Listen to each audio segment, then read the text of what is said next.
We love Apollo. We love y'all. Welcome back to Beyond the Diamond, the Ryne Stanek episode. World Series champion, all-star, friend of the program, recurring guest, free agent to be to make millions and millions and millions of dollars. If you want to send some credit card miles, to us, we're open. Some points. We'll some points. Ryan, happy to have you back, brother. How's the off season? How's father of two life? It's good. Off season's good. Father life is good. My wife is actually right here feeding our son right now, and my daughter is sitting on the coffee table watching something stupid on YouTube because kids like the weirdest, dumbest things for whatever reason. It's the iPad kid life. That generation is going to be insane. Boy, it is something else. And some of the stuff that pulls up, like just people opening like Play-Doh covered eggs with like knick-knack toys, and she loves it. And I'm like, this is the dumbest thing. This is brain rot to the max. And like, she'll just yell Play-Doh prizes at me for like 20 minutes. And I'm like, dude, stop. This is so hard to watch. I'm like, can you watch, I don't know, Rapunzel or any other show, like anything else? So obviously, Ryan, you have JoJo, your daughter. Obviously, Jessica's right there. What's it like now having a son to add to that mix? It's cool. He's just getting to the point. Oh, thank you. This is Roey's making his first ever. Oh, there we go. There recurring he is. guest now, Rowan on Beyond the Diamond. There we go. Yeah, he's just hanging out. He just ate. He's a little moped around trying to figure out life.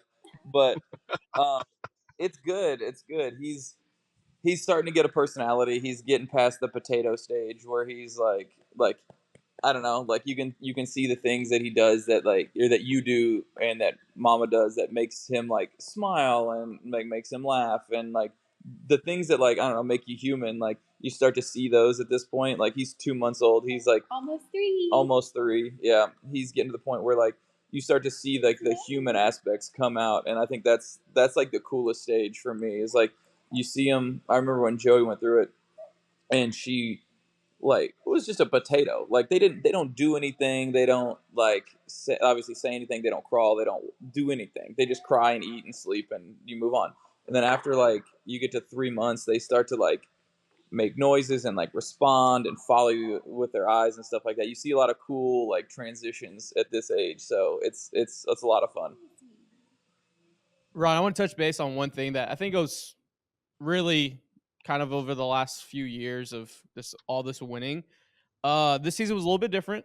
A lot of teams spending a lot of money to catch up to where the standard was for the Astros and just adversity and everything like that. You getting on the umpire's ass. Yeah. Yes. In LA. No bullshit. I honestly think it was you can circle that as a few times throughout the year of a turning point. Fucking awesome. Yeah, that was so sick. I have no follow up. I just was like, that's awesome. Did you ever get an explanation of like the balk call? Like, did anybody ever tell you anything about that? No, I got a fine. Wow. Yeah, no, I got told I moved my leg, and I told them, well, that's how you have to move to get your foot off the rubber. So that was about it. That was about the clarification I got. It said I moved, but I'm like, well, yeah, you have to move your leg to move your foot off the rubber. So that was about the length of the explanation that I got, which is about what I expected. Especially because obviously in those situations they know you're going to be pissed, so they're going to try to like get away from it as fast as possible. That's pretty much like what they're taught to do. They're just gaslighting. Yeah, for sure. I know they're trying to like de-escalate, but like their de-escalation a lot of times causes escalation because there's no like dialogue. Is that one of the most fired up you've been in your professional career that you can remember? I mean, that's the first time I've been ejected, so yeah, probably. There's been a couple times that I think that I probably could have been ejected, but like I think those were situations where something had happened and I mean, the umpires will give you a little leeway. Like you, like if they think that they might have like could have made a mistake, they'll give you a little leeway to like vent a little bit. Obviously, if you don't cross the line, like they'll let you like be a little pissed. But like, yeah, that was by far the most pissed I'd been, I think, in a situation because like obviously the situation was big. We were in Dodger Stadium. Like it was a tight game late in the game. Like get out of the situation with the next hitter with a punch out to end the inning, which would have kept the score where it was at, and then to have that call be made in a situation like that was yeah, that was tough to like deal with in the moment. Obviously, I think like what Dez said with that turning point of that or turning point in that season, it seemed like you guys like when being a part of the Astros and for a couple of years now with this run. I think my biggest question with you joining us is, did you guys feel pressure this season? Like I guess from the outside looking in, from like where we stood, like watching you guys go on really good runs, and then against lesser teams, you guys kind of fell off, and then you come right back up and elevate against really good teams. But yet it just seemed kind of inconsistent. Did you guys feel pressure this season? I mean, I don't think it was pressure. I think I don't know. I don't like that's something that we talked about a lot. Like obviously not like as an entire team, but like guys like that were in the clubhouse, like the like situations where we'd play up to the level of the teams that we were playing, and sometimes like we would. I don't know if what it was. It may like I don't think it was a lack of focus. I don't think it was that. I don't know. I can't really put a finger on it, but like we were good. Like we were just streaky for whatever reason this year. Like I feel like the past 2 years we were so steady, like from start to finish. And this year it's like we got on really good runs, and then we kind of hit some lulls. And I'm not sure what to attribute that to, which is obviously like not. I feel like not a great thing to like sit there and go, oh yeah, we're not really sure, but like it kind of was like we'd go out in stretches and play really really good, and then for a week it's like sometimes we were the best and sometimes we were the worst, and there was no real like telling as to why those stretches happened. Well, I feel like that's a baseball thing though. Like on any level, whether it's select ball to little league to high school to travel ball, college ball, even professional ball, like there's just weird moments in baseball where you just are on this stretch of Yes. like, and I've been on both sides, being on a team that plays down a competition and being the team that is worse competition and know that teams are playing down to you. You're like, hey, we can sneak one here. So I've been on both sides. So I just think it's like a weird baseball thing. Just baseball has all these weird intricacies of it all. But yeah, it was very interesting to see how this kind of also this the scheduling for you guys. Like you play into late November, you have a shorter off season, then the WBC into spring training for a lot of the guys as well. Like it just seemed like it was just like a one long prolonged year, not two different years. It felt Yeah, like. it definitely felt like that, and which is wild because I mean we played into November in 21. We did it again last year. Like I don't know. I think yeah, I'm not really sure. The last 3 years had felt so long, and like it's supposed to. Whenever you play deep into the season, like it's supposed to feel long, but like it just like for whatever reason this year felt like maybe it caught up. Maybe all those prolonged runs, like even the guys that have been around longer than I like had been around, like those runs have like maybe they started to take a little bit of a toll, and I don't know, something the World Baseball Classic didn't help, like helping that feeling maybe. I don't know, because like I love the World Baseball Classic. I think it's Oh awesome. yeah, we were there. Like Yeah, same. like Yeah. like so many people like tried to shit on it for whatever. It's like yeah, was it unfortunate that Tuve got hurt? Incredibly unfortunate. Like it sucked not having him for the first couple months. But like I don't know, playing for your country and doing things like that, like it's hard to it's hard to like explain how much that means to people, and everybody takes the regular season, and like I think fans that get it, and like the obviously the ones, if you get it, and if you don't, you don't. Like if you have fans that are like They're like, well, they get paid by their teams to play in the regular season. It's like, yes, we do, but like they've obviously never played for something that was like bigger than themselves.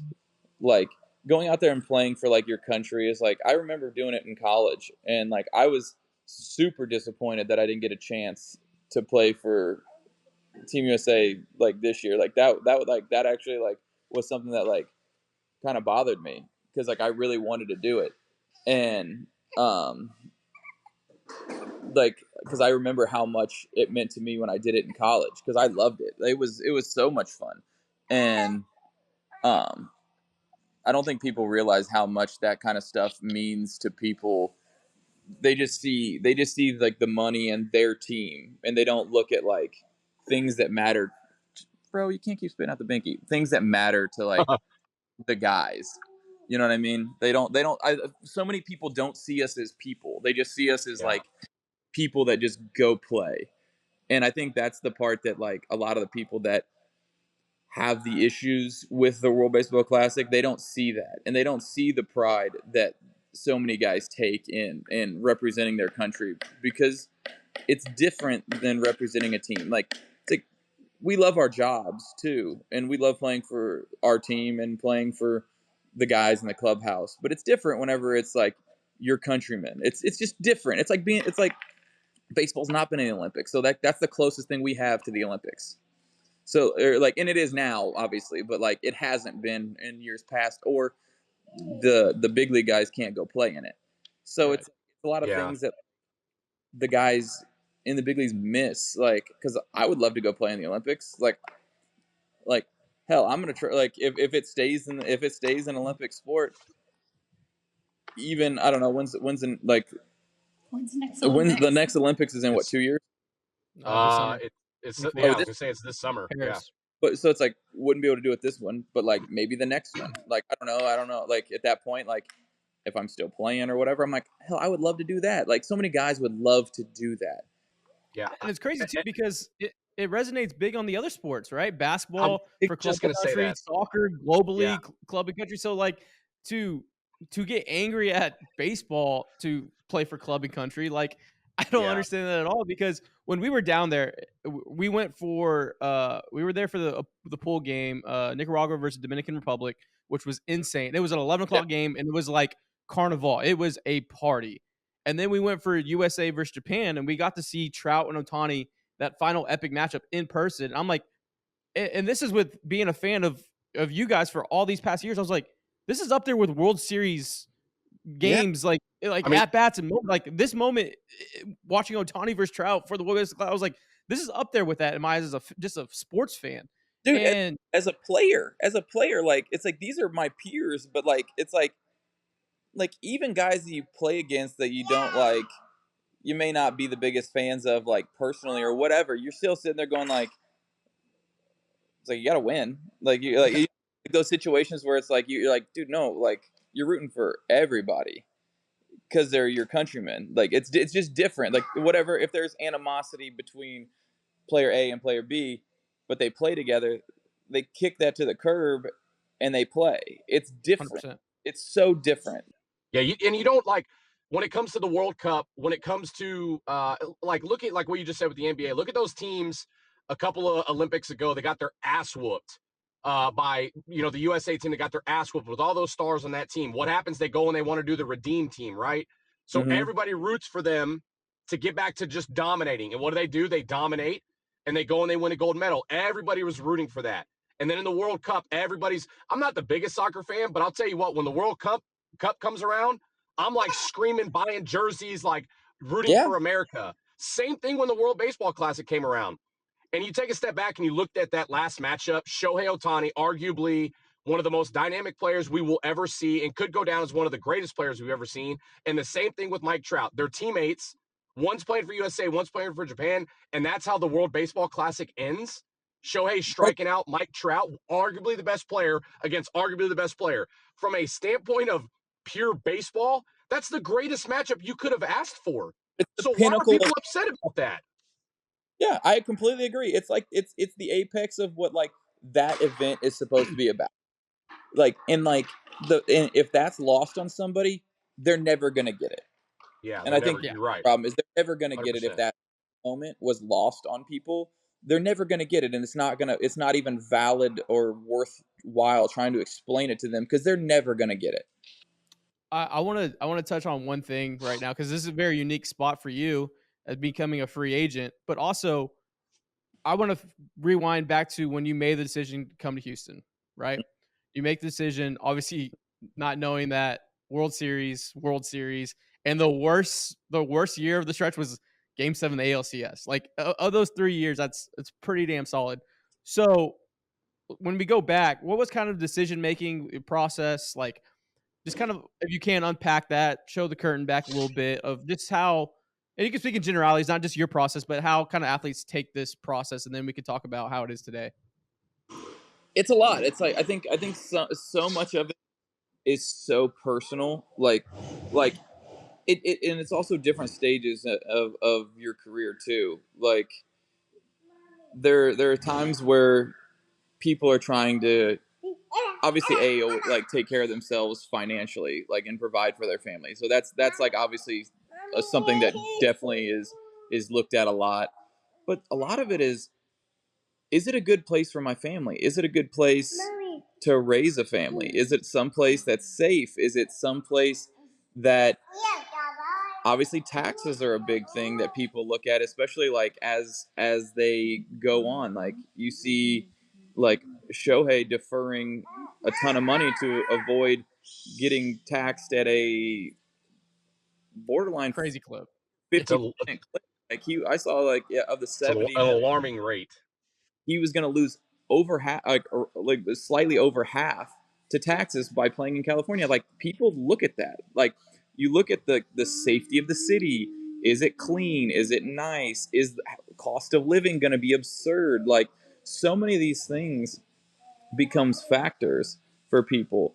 And like obviously the organization it's like you talk to other guys, like does the organization take care of you? Are they not are they like nice to be with? Like I mean, I think that feel like that sounds kind of like cliche, but like is it a good organization? Do they take care of the families? Do they try to help out? Are they let you kind of like sink or swim on your own type organizations?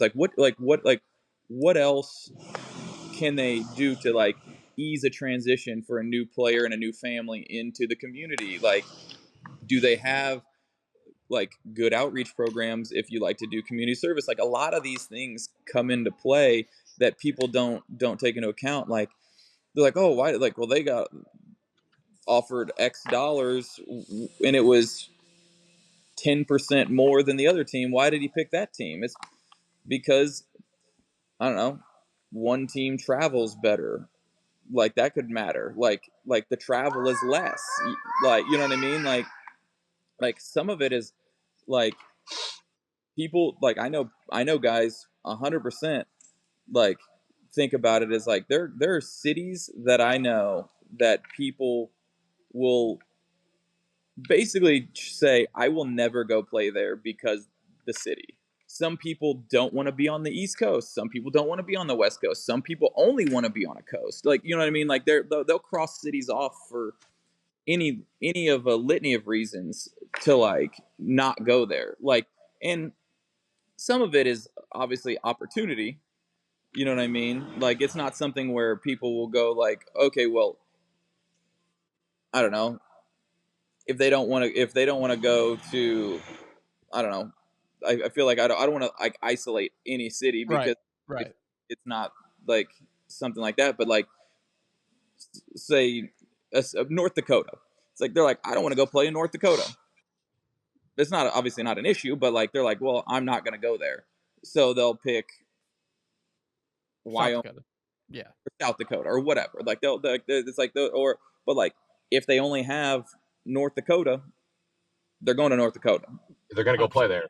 Yeah. Exactly. So it's a situation where it's like it's it's all opinion and it's all process and it's all like how they fit in an organization on top of money and on top of geography and on top of travel on top of a bunch of things. And it's not any reason other than like a personal reason for the most part. Like, because I think you get to the point where in free agency now the money is so similar. Like teams the way they identify and value people is weirdly similar. Okay. So that the money becomes more or less the same. So then you're picking on like personal decisions, like and personal choices, and if they're good to the families, if you want to be somewhere warm, or if you don't care. Or, there's so, like I said, there's so many reasons that people can cross a team off the list or put a team on the list.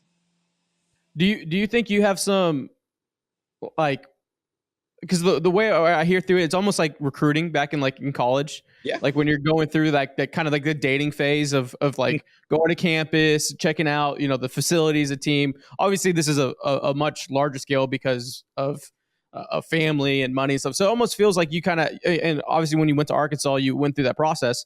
But what happens to the guys that go through the system straight out of high school through a system and then they become a free agent? Is it veterans? Is it on y'all as veterans to kind of, hey, this is what you're going to kind of go through. This is what you kind of do, because they never experienced something like that. They've all they known is the system that they've been in. Yeah, and it's interesting because I've been in 3 organizations, so it's like guys that have only been in one. I think part of it is they guys need, like younger guys need to know that, like, for one, the grass isn't always greener in another organization, but sometimes it is. You know what I mean? It's like but like that's where like the older guys go, hey, like based on my experiences, or based on what I've seen or how I've seen them treat people, or I have friends in this organization. This is what they've said, like and what, like, this is what they have been known to expect. Um like these things matter, so you have to be able to like relay that to people, so they know. Because if honestly, if Kyle Tucker didn't text me, like, I've known Kyle since before I signed with Houston. Kyle was a big reason I came to Houston, because right off the bat, like, I called him, and like I called him right after they Click called me, and I was like, hey man, like, what do you got? And he goes, well dude, we're nasty. So there's that. And he's like, we're gonna be good for a while. Like, they treat us well. Like, Houston's tight. Like, basically kind of gave me the rundown of the entire organization. Like, he gave me a rundown from travel to the spring training complex to like everything that you could think of, like training staff, everybody. And he gave me a full rundown. And Sam touched on like family life and wife life. Yeah, and his fiance now talked to my wife and was like, hey, this is how they treat the family, this is how they do this. And like, okay, cool.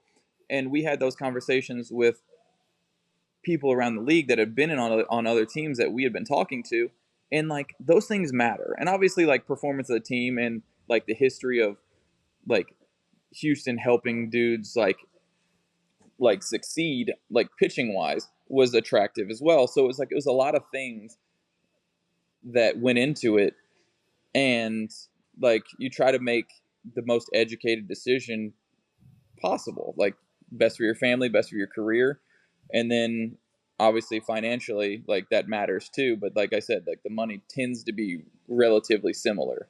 So with all that being said, everything that you just took us through, and I'm not asking specifics on teams for you, but how has this free agency period been for you so far? It's been interesting. It's definitely moving, but it's been slow because everybody was waiting on Otani, and everybody's been kind of waiting on Yamamoto too. And like, relievers tend to be, I'm not gonna say less important, but also like they're also like looked at a little bit later because the money's not as big. So they want to. I think most teams address their big holes and their big money decisions first, and then they like kind of prioritize their next in line. And so I think so far, like, we've had a lot of interest, and it's a lot of situations where teams are prioritizing starting pitching first. So they're like, okay, well, we're gonna try to like deal with some starting pitching, and also kind of like make sure you're still good. So it's definitely a different process. I think the first time I went through it was a little different because the dollar figure was substantially smaller. I mean, because I think like I signed for at that point, yeah, like $1 million. So like it was just slightly above minimum. So like it was no, like at that point for no team in the league is that too much. So then you got to look at like teams that are going to compete, teams that are not trying to compete, or like not trying to compete like this year. You know what I mean? Like so it's definitely different to see how teams view themselves and view what they're trying to do, and also view you in certain roles. Joey, stop pulling mom's hair, girly. She's sitting there just like yanking on it. Not good. But yeah, it's a lot of it. A lot of it is just interesting to see how teams operate in a different space, because obviously the money's a little bit different. So like it might push some teams out. It might, like, I don't know. It's interesting. I think I know we're pushing up on time, so I just want to say one thing. Like, teams should probably focus on maybe building out a bullpen, because the 22 bullpen was arguably the greatest bullpen in Major League Baseball history that you're a part of. Like, you'll forever be enshrined with that. That it felt games were over. Like, it doesn't matter if a starter went 6 or 4 or 7. As soon as the ball was handed off to one of you guys that year, it was over. Like, because it was automatic 3 outs. You're going to hand it over to the next guy. It was automatic 3 outs, and the games are just short. And I just want to kind of end on that. Like, to be part of something that special, did y'all know in the moment, like, hey, like, we got something seriously fucking good? Well, I think it was a situation we knew we were good. Like, and like everybody was like, just like the thought process was just give us the ball. And once that was done, and granted we had depth, and like, and people like starters were giving us length too. So like nobody was ever beat up, so that helped a lot. But like I think like everybody in the bullpen was like, just give us the ball and we're gonna lock it down. So like I think that was like definitely part of it. That's awesome. Yeah, and so on the flip side of that, let's look back real quick to this past season. Starters really didn't give you depth, especially earlier. I think at one point in time, like 5 of the relievers on y'all's staff had the most innings pitched at that point in the season throughout all of Major League Baseball.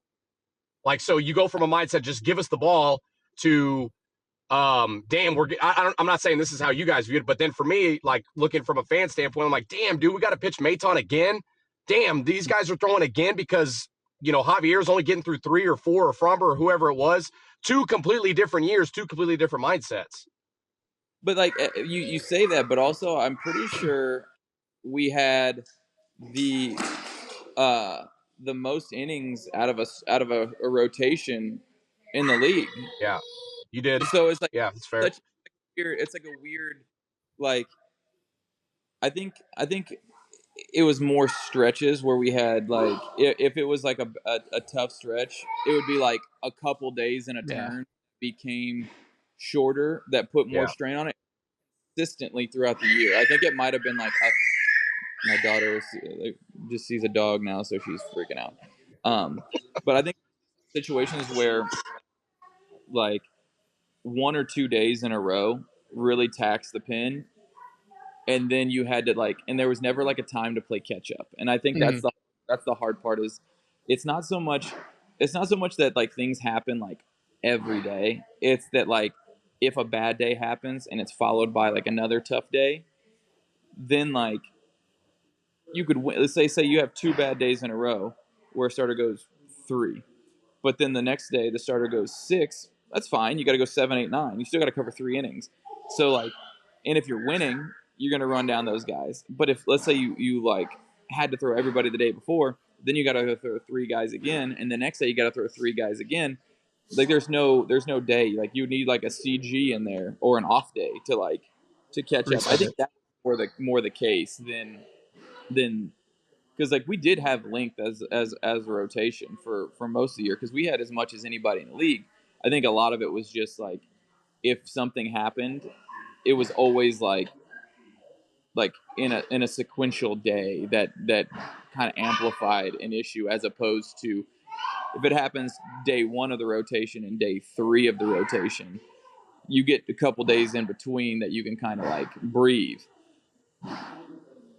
That makes a lot of sense. The big thing, I just want to say thank you for what you've done for us. Thank you for obviously we're gonna keep hey, look, me and Brian can take some meetings for you. Like we'll reject the first offer. Like we know negotiating. We always reject the first offer. Absolutely.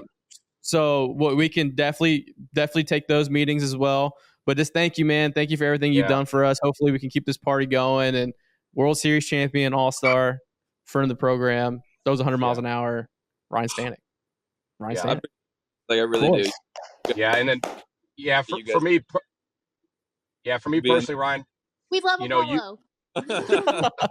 We love y'all. For me as well, Ryan. Thank you, man, for everything you've done. Like Dez said, for us, and then for me personally, when I see you on the field, and of course, the interview I got to have with you when you had just won the World Series. Like I can't thank you enough from my personal standpoint.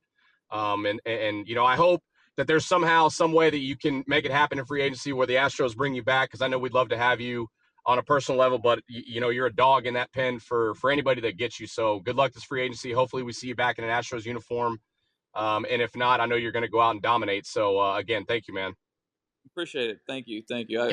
I loved it. I loved it there, and you guys were always great to me. I appreciate that. You guys were great to the family. Yeah, I mean, if I'm back, great. If I'm not, don't be a stranger. Like, always come on if you guys want. Just let me know. Hell yeah. Appreciate you, Let's brother, do it. man. Get the bag. Yeah, definitely go get that bag. All right, that was Ryne Stanek, Dez. That's always good stuff with him. Talking about free agency, talking about his time in Houston and things like that. I hope somehow they bring him back. Like I would just love to see him in that bullpen. I'm sure, and this is me personally, not what he said or anybody else, I would think with Joe Espada now as the manager, you would see more utilization of Ryne Stanek. Yeah, I think you would. I really hope they find a way to bring him back. If not, get the bag. Always get the ring, get the bag. And that family has done so much for us. Like when we started this bad boy, like never would have thought we'd be in with players and families the way we've been able to be. And that family has been just truly special to us and always helped us out. And we'll all be a fan wherever they go. Yeah, absolutely. No question. I'll be a fan wherever they go.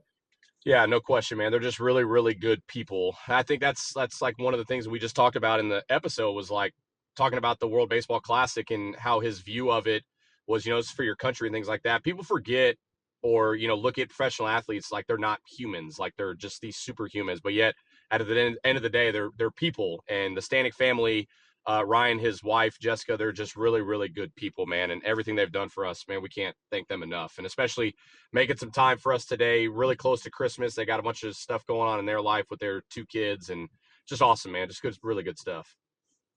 Absolutely. Yeah. Absolutely. And especially, Dez, with it being close to Christmas, I'm getting a little hungry. It's coming up on about 11 o'clock Central Time, just in time to get over to our favorite wing joint. Houston's Wing Joint, Paul's Wing Joint, Big City Wings. That was hell you. Hey, it's NFL playoff stretch. It is where's Otani going for a bit? College football playoff. It's Big City Wings. Houston's Wing Joint and Paul's Wing Joint. There's one near you. Just literally look it up on the line. Look up on the line. And on the line. And there'll be a Big City Wings near you. Also, Zang responsibly. It is the holidays. Maybe your family's around. Maybe you're out and about. Get the Bloody Mary mix, little morning kicker. Comes with the vodka already ready to serve. Pour over ice. Zang responsibly. And Celebrity Mint. Kenny Duncan Jr., Matthew Duncan, and the team Celebrity Mint. They just dropped their Tyson line with their Ric Flair line. I think I have the Tyson somewhere. You can go to celebritymint.com and follow them at the Celebrity Mint to get all your holiday and birthday and sports memorabilia pieces at that website. So check it out. And got to meet Mike Tyson. That was pretty cool. That's pretty sweet. Yeah, he's pretty Nice. cool, dude. Yeah, thanks to all of our supporters. Yeah, Advertisers. thank you for our sponsors. Thank you. This is how we keep the lights on. Nice. We appreciate you guys very much. Hey, who we got next on Beyond the Diamond? Who we got? We got like Michael Jordan or Dak Prescott or Messi. I'm thinking Oh. I think we go Yeah. big. I think we go we send a message to Messi. okay. You know? All right. Miami life, we can go down there, Yeah. you know? Be all right. What Be fun. about like maybe we go into like the film industry or something, you know? Never mind, we got a podcast for that. 2 guys and 3 films or whatever it's called. I don't know, man. Maybe can we get Shohei? Yeah, we can defer. That's what we'll do. Yeah, we'll get him We'll- in 2043. We'll offer Perfect. We'll offer him to come on the podcast, but we'll defer until 2038. Okay. So, everyone that's still listening at this point of this podcast, we'll have Yeah. Shohei Ohtani on by 2038. Okay, That's a so promise what, to you. 2038. I'm bad at math. That's what 14 years from now. Yeah, you'll be It's not bad. 60. Yeah. What a ricochet shot. That's Thank such you a for bad- that's- watching and that listening is to the such Beyond the a- Diamond that- podcast. That's how we're gonna end it. Wow, I dude. know, Josh. You're That's a getting red cold Brian. you're getting cold for freaking Christmas, Josh. Yeah. Josh said Merry Christmas. That's you Brian great- and you Dez. We had filthy Ryne animal. Stanek on. Unbelievable. We will see you next time. Take us out of here. Peace. Love you guys. Merry Christmas. Happy New Year's. Go Texas.